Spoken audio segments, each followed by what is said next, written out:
Howdy. We're getting ready to start Exodus 4.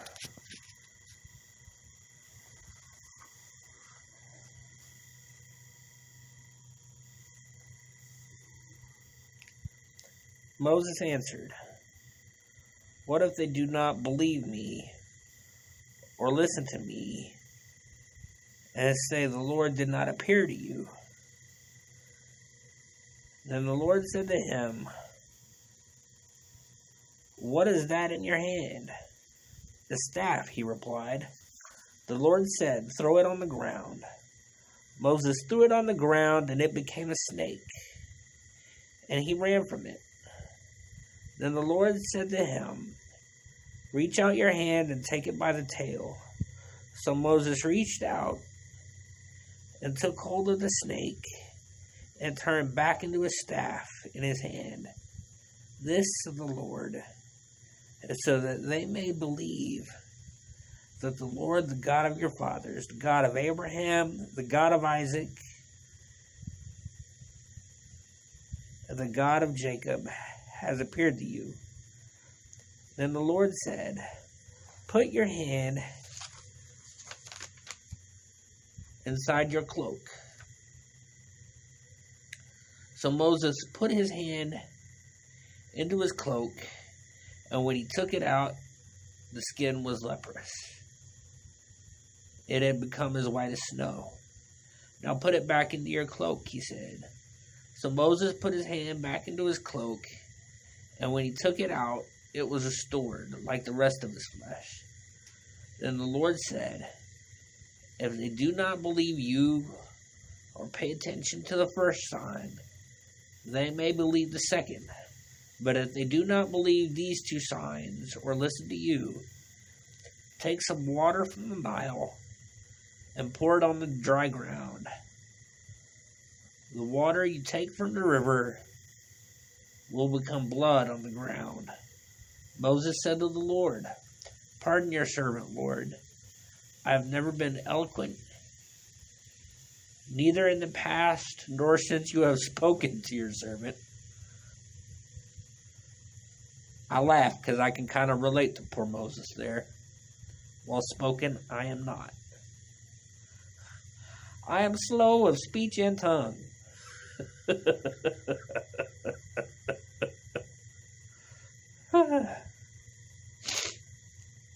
The Lord said to him, "Who gave human beings their mouths?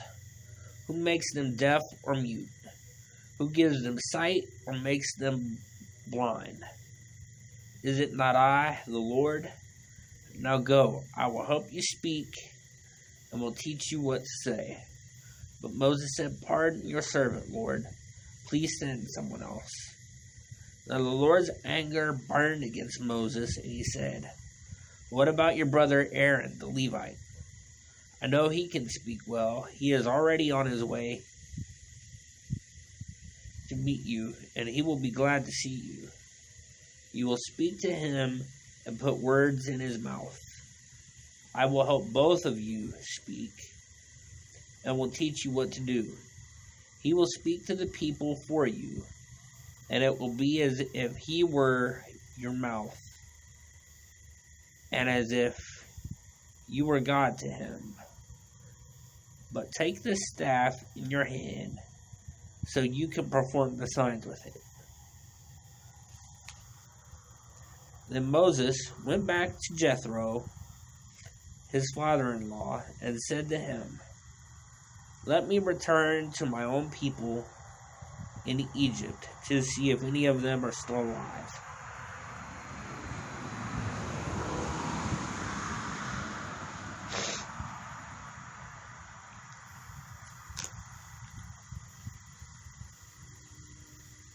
Jethro said, "Go, and I wish you well." Now the Lord said to Moses in Midian, "Go back to Egypt, for all those who wanted to kill you are dead." So Moses took his wife and sons and put them on a donkey and started back to Egypt and took the staff of God in his hand.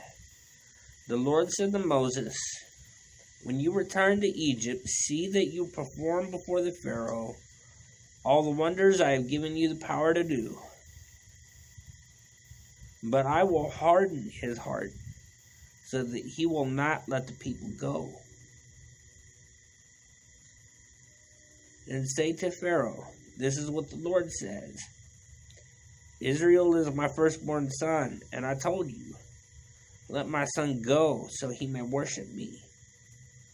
But you refuse to let him go, so I will kill your firstborn son. At a lodging place on the way, the Lord met Moses and was about to kill him. But Zipporah took a flint knife and cut off her father's foreskin and touched Moses' feet with it. Surely you are a bridegroom of blood to me, she said. So the Lord let him alone. At that time, she said, bridegroom of blood, referring to circumcision.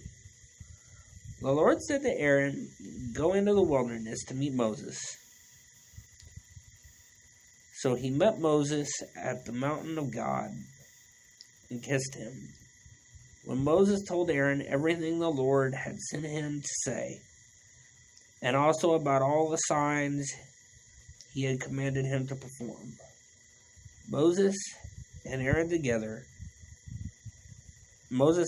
brought together all the elders of the Israelites. And Aaron told them everything the Lord had said to Moses. He also performed the signs before the people, and they believed. And when they heard that the Lord was concerned about them and had seen their misery, they bowed down and worshipped. That's the end of Exodus 4. I don't know which we're going to do next. Either Exodus 5 or I've got some thoughts on the cities of refuge, which is another chapter not too far removed from where we're at now. Also mentioned in a few other places, but we'll either do one or the other next time.